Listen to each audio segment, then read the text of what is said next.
안녕하세요. 저 세상에 가 있는 과학을 이 세상으로 소환하는 과학 생존 전문가 궤도입니다. 지난 시간에 저희가 원자와 주기율표, 화학 결합에 대해서 알아봤는데요. 오늘은 대망의 마지막 화학 시간입니다. 물론 제가 마지막이고요. 공부는 여러분 계속 하셔야 돼요. 아시겠죠? 화이팅! 여러분, 아마 화학처럼 생활과 밀접한 과학이 없다. 화학은 생활 속 과학이다. 그런 이야기 들어본 적 있으실 겁니다. 그런데 그 이야기가 안 와닿는 분들이 더 많으실 거예요. 오늘은 그런 분들을 위해서 특히 더 실생활, 밀착형으로 준비해봤습니다. 아마 이 방송이 끝날 때쯤이면 우리가 얼마나 화학의 영향권 안에 살고 있는지 실감하실 수 있을 것 같네요. 여러분, 비행기 여행, 이젠 정말 흔한 일이죠. 그런데 비행기 타실 때 보면 기내 반입이 제한되는 물품들이 있습니다. 화약, 칼, 라이터, 이런 거는 당연히 딱 위험하다는 느낌이 오죠. 그런데 배터리, 표백제, 수은 제품, 이런 거는 반입이 제한될까요?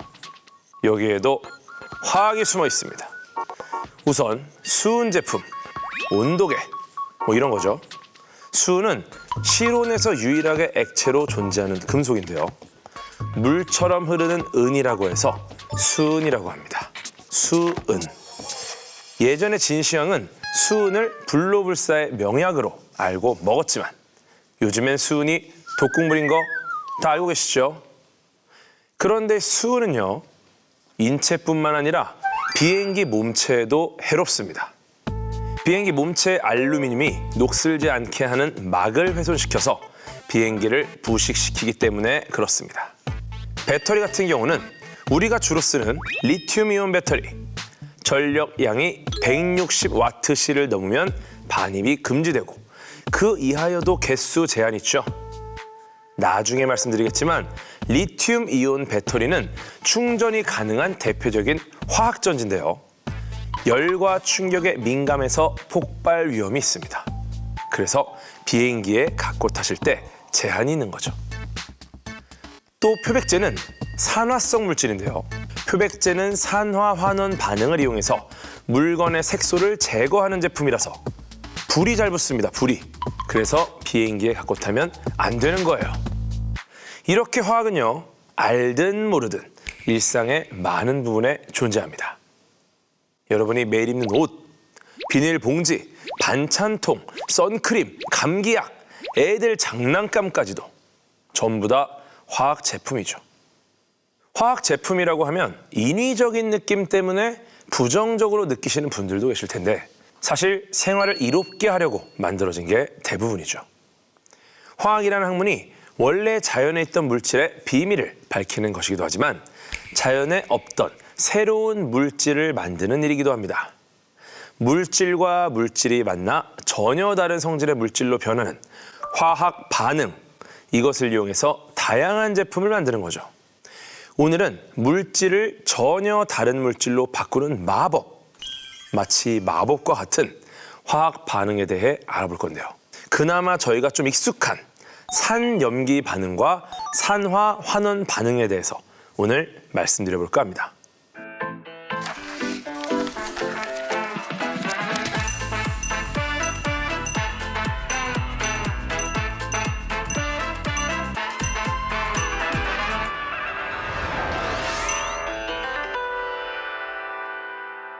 산염기, 산화환원, 전혀 익숙하지 않으시다고요? 단어만 그렇지 분명히 들어보시면 낯익은 내용입니다. 먼저 산과 염기. 산과 염기보다는 산과 알칼리, 이렇게 하면 좀 익숙하실 거예요. 어릴 때 리트머스지로 산성, 알칼리성, 색깔 바뀌는 거 실험해 보셨을 텐데요. 파란 리트머스지에 산성 물질을 갖다 대면 빨갛게 되고요. 빨간 리트머스지에 알칼리성 물질을 묻히면 파랗게 되죠. 리트머스지는 리트머스라는 사람이 만든 게 아니고 리트머스 이끼로 만든 종이라서 리트머스지라고 부릅니다. 산과 알칼리는 이 리트머스지의 색깔만 다르게 바꾸는 게 아니라 서로 다른 성질을 갖고 있어요. 먼저 산이나 산성물질은요, 산성비랑 위산 같은 거 생각해 보시면 대충 느낌이 오실 거예요. 산성비, 건물을 부식시키죠. 위산은 음식을 소화시킵니다. 레몬이나 식초 같은 것도 산이죠. 그러니까 신맛이 있고 철이나 아연 같은 금속을 부식시킬 수 있는 약간 그런 성질이 있습니다. 염기는 아까 알칼리라고 말씀드렸는데 사실 염기가 조금 더 큰 개념인데 일상적으로는 비슷하게 쓰이고 있습니다. 알칼리는요, 타고 남은 재에서 나온 말이에요. 타고 남은 재. 그래서 재를 물에 타서 만든 양잿물, 알칼리성입니다. 세제나 표백제 역시 알칼리입니다. 이런 연기성 물질은 특징이 일단 쓴맛이 나고요. 손으로 만졌을 때 미끌미끌합니다. 특징을 체험해 보시려고 굳이 드실 필요는 없다는 거, 네, 기억해 주시고요. 먹지 마세요. 먹는 거 아니에요. 이렇게 산이랑 염기는 서로 성질이 다릅니다. 그런데 시큼한 건 산, 쓴 건 염기. 이런 건 저희가 그냥 알 수 있는 산과 염기의 성질이지 산과 염기의 정의는 아닙니다. 산과 염기의 화학적 정의는요, 20세기 초에 요하네스 브랜스테드라는 분이랑 토머스 롤이라는 분이 정의한 버전이 통용되고 있는데 두 분은 각각 덴마크랑 영국 출신 화학자입니다. 보통 이런 거는 같이 연구해서 이름이 같이 실리지 않습니까? 그런데 이 두 분은 서로 동료가 아닙니다. 남남입니다. 그냥 비슷한 시기에 비슷한 이론을 제시하니까 어떡하지? 합쳐. 그래서 그걸 합쳐가지고 브랜스테드 로울이 산염기 정의라고 하는 거죠. 네, 거의 뭐 타이밍이 비슷했다는 겁니다. 이 정의에 따르면요, 산은 수소 이온을 줄 수 있는 물질을 말하고요. 염기는 수소 이온을 받을 수 있는 물질을 말합니다. 좀 어렵죠? 네, 그냥 여러분이 잘 아시는 pH 지수 생각하시면 돼요. pH 지수에서 H가 수소 이온의 약자입니다. pH 지수를 잠깐 살펴보면요, 물과 같은 중성 물질이 pH 7입니다. 7. 7을 기준으로 그거보다 수치가 낮으면 산성, 높으면 염기성이에요. 일반적으로 우리가 아는 물에 녹는 물질은 산성, 염기성, 중성, 이 중에 하나에 속하는데요. 중성에서 멀어질수록 산성이나 염기성이 강하다고 볼 수 있습니다. 식초, 오렌지 주스, 커피 같은 건 산성이고요. 비누, 치약, 세제 같은 건 염기성이죠. 우리 몸에도 산성과 염기성이 있는데요. 위액은 아시다시피 대표적인 강산성 물질이고요. 피부 같은 경우는 건강한 피부가 pH 5.5 정도의 약산성입니다. 그런데 여드름 피부나 아토피 피부는 그보다 염기성을 띠기 때문에 약산성 클렌저 같은 걸 써서 알칼리성이 더해지지 않도록 권장하고 있죠. 또 사람의 혈액은 pH 7.4 정도로 약한 염기성인데요. 혈액은 좀 특이한 작용을 합니다.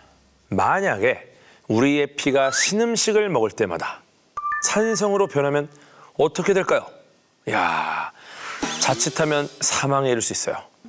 그래서 우리의 피는 산성이나 염기성 물질이 들어왔을 때도 늘 pH 7.4 정도를 유지할 수 있도록 반응 체계를 가지고 있습니다. 이걸 혈액의 완충작용이라고 부르는데요. 이런 혈액의 완충작용이 가능한 이유는 바로 혈액 속에 산이나 염기가 그 짝이 되는 염기와 산을 동시에 갖고 있어서 pH 농도를 일정하게 유지할 수 있기 때문입니다. 이렇게 산에 염기를 가하거나 염기에 산을 가하면 그 성질을 잃어버리고 중성인 물이 만들어지는데 이 반응을 중화 반응이라고 합니다.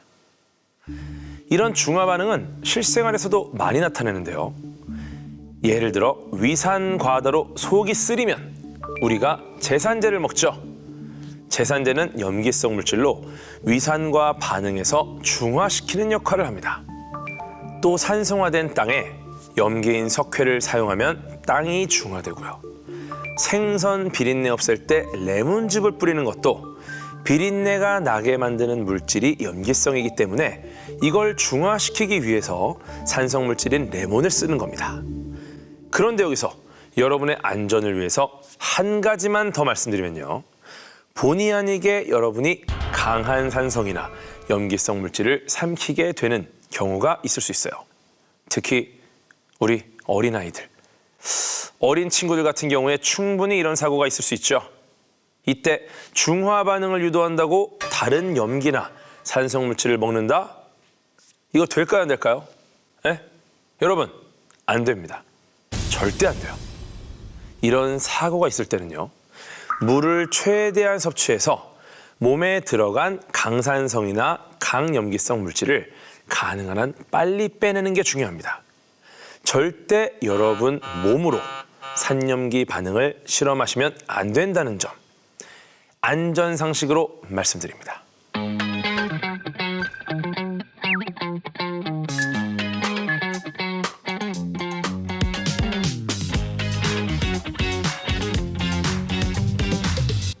이번에는 산화 환원 반응에 대해서 한번 알아보겠습니다.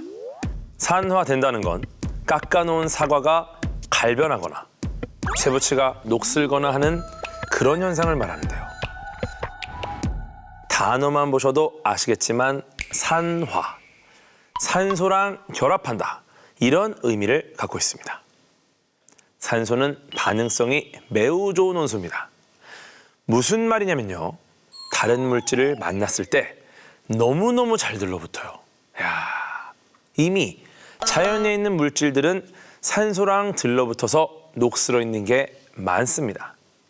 그래서 물질에 들러붙어 있던 산소를 인위적으로 떼어내서 우리가 쓸 수 있는 상태로 만들어서 사용해야 합니다. 그 과정이 재련소에서 하는 재련이에요. 산화된 물질을 환원시키는 거죠. 우리가 가정에서 구매해서 쓰는 녹제거제도요. 산화된 물질을 환원시켜서 녹을 제거하는 겁니다. 아무튼 산소가 이렇게 반응성이 좋다 보니까 옛날 화학자들이 산화라고 이름을 붙였던 것도 어느 정도는 이해가 가죠. 산소가 워낙 이거저거랑 많이 반응을 하니까 산소를 기준으로 이렇게 산화라는 개념을 만들어냈던 건데요. 산소가 다른 물질이랑 반응을 잘하긴 하지만 불소보다는 못하거든요. 둘이 만나면 오히려 산소가 산화되는 반응이 나타납니다.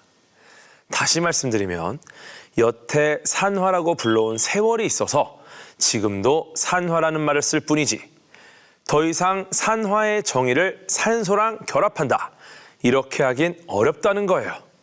그럼 요즘은 산화를 어떻게 정의하냐? 궁금하실 텐데 물질이 반응할 때 전자를 빼앗기면 산화된다 라고 합니다. 반대로 전자를 얻어오면 어떻습니까? 환원된다고 하죠. 화학 반응이 일어난다고 해서 전자의 총 개수가 변하는 건 아니기 때문에 전자를 뺏기는 물질이 있으면 얻는 물질이 있고 얻는 물질이 있으면 뺏기는 물질도 있을 수밖에 없습니다. 그래서 보통 산화랑 환원은 늘 동시에 일어납니다. 그래서 철이랑 산소가 만나면 철에 있던 전자는 산소한테 가고요. 동시에 산소는 철에 있던 전자를 가져옵니다. 철은 전자가 나가니까 산화되죠. 산소는 전자가 들어오니까 환원되는 겁니다. 우리 겨울에 많이 쓰시는 핫팩, 손난로 있죠? 핫팩 안에는 철가루가 들어있어요. 그리고 이 철가루가 산소랑 잘 결합하게 도와주는 물질도 있습니다. 그래서 비닐 포장을 까면 안쪽에 철가루 파우치랑 산소랑 만나게 되고요. 산소랑 철이 결합하면서 열이 발생합니다. 그걸로 핫팩이 따뜻해지는 거예요. 그리고 모든 철가루가 산화되면 더 이상 반응이 일어나지 않기 때문에 핫팩을 아무리 흔들어도 다시 따뜻해지지 않습니다. 흔들 때마다 마찰열 때문에 따뜻해지는구나 생각하시는 분들 많이 계십니다. 그게 아닙니다. 흔들면 빨리 따뜻해지는 이유는 산소가 그만큼 잘 들어가게 만드는 겁니다. 그러니까 더 이상 완전히 반응이 끝나면 흔들어도 안 따뜻해진다는 거예요. 아시겠죠? 지금까지 말씀드린 사례들, 쇠가 녹슬고 사과가 갈변하고 이런 것들은 산화가 비교적 천천히 일어나는 건데요. 하지만 산화 반응이 빛과 열을 내면서 아주 급격하게 강렬하게 일어날 때도 많습니다. 이게 우리가 말하는 연소예요. 뭔가 타는 거죠. 실생활에서 볼 수 있는 대표적인 연소 반응은 가스레인지를 켜시면 바로 보실 수 있습니다. 도시가스 안에 있는 메테인이라는 탄소화합물이 산소랑 만나서 강렬하게 산화 환원 반응을 일으키기 때문에 저희가 지금처럼 맛있게 라면을 끓여 먹을 수가 있는 것이죠. 하나만 더 말씀드리면요. 산염기 반응이 우리 몸속에서 일어나는 것처럼 산화 환원 반응도 우리 몸속에서 항상 일어나고 있습니다. 우리가 숨을 쉬면 몸속에 산소가 들어오죠. 이 산소가 체내에 흡수된 영양소랑 결합을 하면서 산화 환원 반응이 일어나서 에너지가 발생합니다. 그런데 영양소는 대부분 탄소랑 수소로 이루어져 있거든요. 그래서 산화 환원 반응이 끝나면 탄소는 이산화탄소가 되고 수소는 물이 됩니다. 그래서 우리가 이산화탄소를 숨으로 내뱉고요. 물은 어디로 갑니까? 소변이나 땀으로 배출되는 거죠. 그런데 이때 우리가 들이마신 산소의 일부, 한 2에서 5% 정도가 깔끔하게 이산화탄소나 물이 되지 않고 과산화수소나 초과산화이온 같은 산소 화합물이 됩니다. 우리가 잘 아는 단어로 바꾸면 바로 문제의 활성산소예요.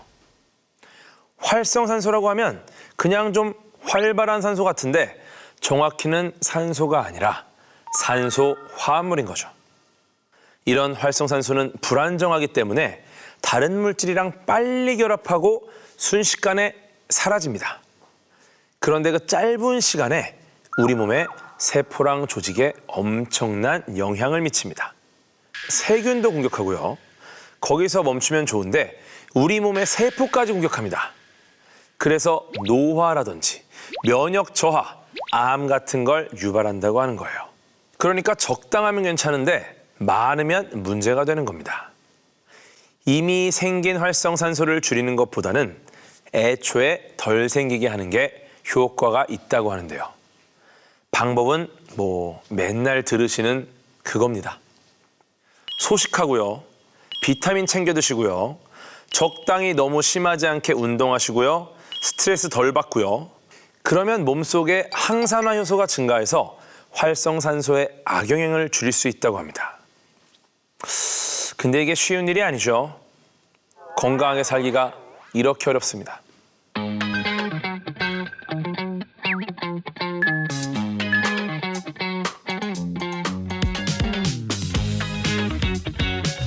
이어서 말씀드릴 발명품도 산화 환원 반응이 중요한 원리로 사용됩니다.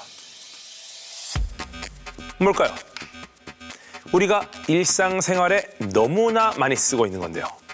이거 없이 아예 불가능하죠, 일상생활이. 바로 배터리입니다. 우리가 쓰는 배터리는 화학 에너지를 전기 에너지로 바꾸는 장치입니다. 그래서 화학 전지라고도 부르죠. 암기식 교육이 좋은 건 아니지만 기본적으로 과학은 뭔가 외우고 기억해야 할 게 좀 있어요. 혹시 학교에서 칼카나마 아라철 니주납 구스음백금 이런 거 외우신 기억 아직 남아있으신가요? 전혀 기억에 없으신 분들, 아예 안 외우셨던 분들 걱정하지 마세요. 저희 프로는 사실 과학을 멀리 하셨던 분들이 보시면 더 좋습니다. 기억 안 나죠? 지금 같이 한번 보시겠습니다. 이렇게 금속 원소가 쭉 있습니다. 금속 원소는 일반적으로 전자를 잃고 양이온이 되려는 성질이 있는데 이것을 이온화 경향이라고 합니다. 전자를 잃는 게 아까 뭐였죠? 바로 산화요. 그러니까 이온화가 잘 되는 금속은 산화가 잘 되는 녀석들입니다. 칼륨, 칼슘, 나트륨, 마그네슘 같은 금속은 이온화 경향이 큰 금속이고요. 금이나 백금은 그렇지 않은 금속입니다. 금이나 백금은 이온화 경향이 작다, 산화가 잘 안 된다, 이렇게 말할 수 있는 거죠. 순금은 산화가 안 돼서 녹이 잘 안 쓸지 않습니까? 금이 다른 금속보다 비싼 이유, 녹이 잘 쓸지 않는다. 결국은 다 과학입니다. 배터리는 기본적으로 금속의 이온화 경향 차이를 이용하는 장치인데요. 최초의 배터리는 이탈리아의 볼타라는 과학자가 만들었습니다. 1800년경 볼타 전지가 나왔는데요. 중성 상태인 두 금속을 갖다 붙인다고 바로 화학 반응이 일어나진 않아요. 화학 반응을 유도하는 무언가가 필요하죠. 그게 산성 용액 같은 전해질입니다. 이온화 경향이 높은 금속은 수소 이온이 들어있는 산성 용액에 넣었을 때 전자를 잘 내놓아서 잘 녹고요. 낮은 금속은 산성 용액에 넣어도 전자를 잘 내놓지 않아서 쉽게 녹지 않습니다. 아연판과 구리판을 도선으로 연결해 볼게요. 아연은 전자를 내놓고 산화되어 용액에 녹습니다. 그리고 아연이 산화하면서 나온 전자가 수용액으로 가는 것보다 도선으로 이동하는 게 더 빨리 일어나기 때문에 도선을 따라서 전자가 구리판으로 이동합니다. 이렇게 되면은 아연이 음극, 구리가 양극이 되는 거죠. 이렇게 전류가 흐르면서 전기가 발생합니다. 볼타 전지는 단점도 많이 있지만 지금 쓰이는 모든 전지들의 조상이라고 할 수 있습니다. 화학 에너지를 전기 에너지로 바꾼 기념비적인 발명품이죠. 배터리는 충전할 수 없는 일회성 전지인 1차 전지와 충전이 가능한 2차 전지로 나뉘는데요.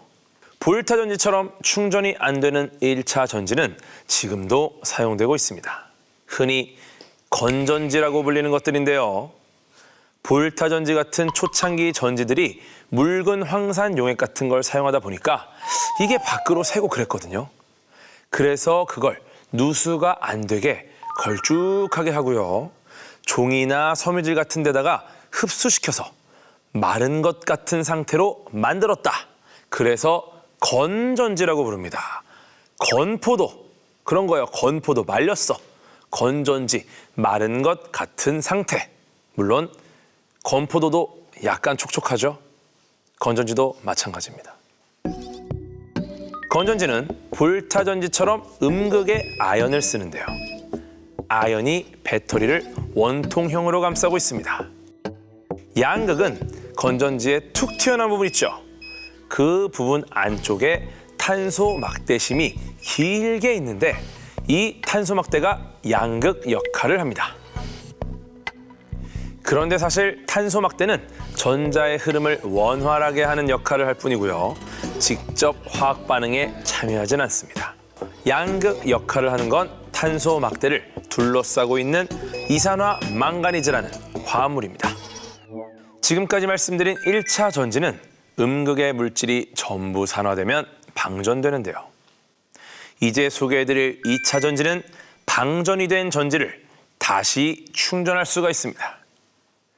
충전이 가능한 2차 전지는 역사적으로 납축 전지, 니켈 카드뮴 전지, 리튬 이온 전지 이렇게 크게 3단계 정도로 발전을 해왔습니다. 납축 전지나 니켈 카드뮴 전지는 중금속을 사용하기도 하고 단점들이 있어서 요즘은 리튬 이온 전지를 가장 많이 사용하는데요. 하나씩 살펴보면 우선 납축 전지는 건전지보다도 먼저 나온 전지입니다. 황산 용액의 음극인 납판과 양극인 이산화 납판을 교대로 세워놓은 구조고요. 방전까지는 1차 전지랑 비슷합니다. 그런데 이제 방전된 전지에 전압을 가하면요. 역방향의 화학 반응이 만들어집니다. 분명히 방전됐던 납축 전지가 충전 과정을 통해 원래 상태로 되돌아가는 건데요. 기본적으로 방전이 화학 에너지가 전기 에너지로 바뀌는 과정이라면 충전은 전기 에너지를 가해서 역반응의 산화환원 반응이 일어나게 해서 방전되기 전에 화학 상태를 만드는 과정입니다. 방전된 배터리를 전기 에너지를 사용해서 원래 상태로 되돌리는 게 2차 전지인 거죠. 납축전지는 최초로 충전이 가능했던 배터리지만요. 납이 중금속이기도 하고 다른 2차 전지보다 수명이 짧고 무겁다는 단점이 있습니다. 그래도 일단 값이 싸고 요즘에는 단점도 많이 개선이 돼서 자동차 배터리로도 종종 쓰이고 있습니다.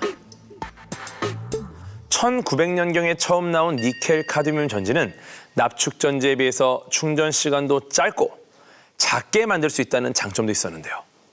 납축 전지와 마찬가지로 카드뮴이 해로운 중금속입니다. 그리고 메모리 효과라고 해서 충전할 때 완전히 방전된 상태에서 충전하지 않고 부분적으로 방전된 상태에서 충전을 하면 배터리 용량이 줄어드는 문제가 있었습니다. 그러니까 일을 한참 안 하면 얘네들이 계속 일을 안 한다는 거예요. 그래서 리튬이온 배터리가 대중화되면서부터는 많이 쓰이지 않죠. 리튬이온 전지는 현재 휴대용 전자기기에 가장 널리 쓰이는 2차 전지입니다. 이제 많이 상용화된 전기차에도 리튬이온 전지가 들어가죠. 리튬은 금속 중에서 가장 가볍고 에너지 저장 능력이 뛰어납니다. 리튬이온 전지의 구조는 이런 식인데요. 음극에 탄소가 있고요. 그런데 이제 탄소가 금속만큼 전기 전도성이 아주 좋은 건 아니니까 전자의 흐름을 원활하게 하는 전도성이 좋은 물질을 따로 둡니다. 양극에는 리튬 화합물을 두고 마찬가지로 전도성이 좋은 물질을 둡니다. 모든 건전지는 늘 음극과 양극을 분리하는 분리막을 두는데요. 양극, 음극이 직접 접촉하면 과열돼서 불이 날 수 있기 때문입니다. 보통 쇼트가 난다고 하죠. 전자가 전지 외부 회로를 따라서 멀리 돌아가야 하는데 전지 내부로 흘러서 짧은 거리에서 만나기 때문에 쇼트 난다고 합니다. 분리막이 없어도 음극과 양극 사이 거리가 멀면 쇼트가 거의 안 일어날 수 있는데 거리를 멀게 하면 또 효율이 떨어지기 때문에 가깝게 붙여놓고서 분리막을 치는 거죠. 다른 배터리들처럼 음극 물질이 다 산화하면 방전되고요. 충전은 납축전지처럼 전기 에너지로 배터리를 원래 상태로 되돌리는 방식입니다. 리튬이온 배터리 구조를 도식화하다 보니까 이렇게 설명을 드렸는데요. 배터리가 실제로 저런 모양으로 생기진 않았습니다. 전기차에 들어가는 배터리만 해도 모양이 크게 3가지인데 일론 머스크가 운영하는 회사에서 나오는 전기차는 원통형 배터리를 씁니다. 음극판, 분리막, 양극판을 김밥처럼 돌돌 말아놓은 형태로 되어 있는데요. 겉으로 보면 우리가 잘 아는 모양의 그 원통형의 배터리가 됩니다.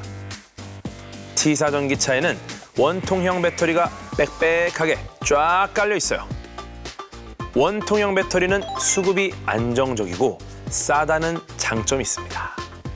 또 파우치형 배터리가 있습니다.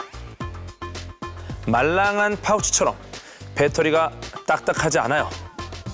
필름처럼 얇은 음극판, 양극판이 분리막을 사이에 두고 겹겹이 쌓여있는 형태입니다.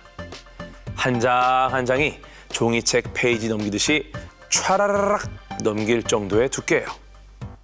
국내 전기차를 비롯해서 많은 자동차 제조업체에서 쓰이고 있습니다. 마지막은 각형 배터리인데요.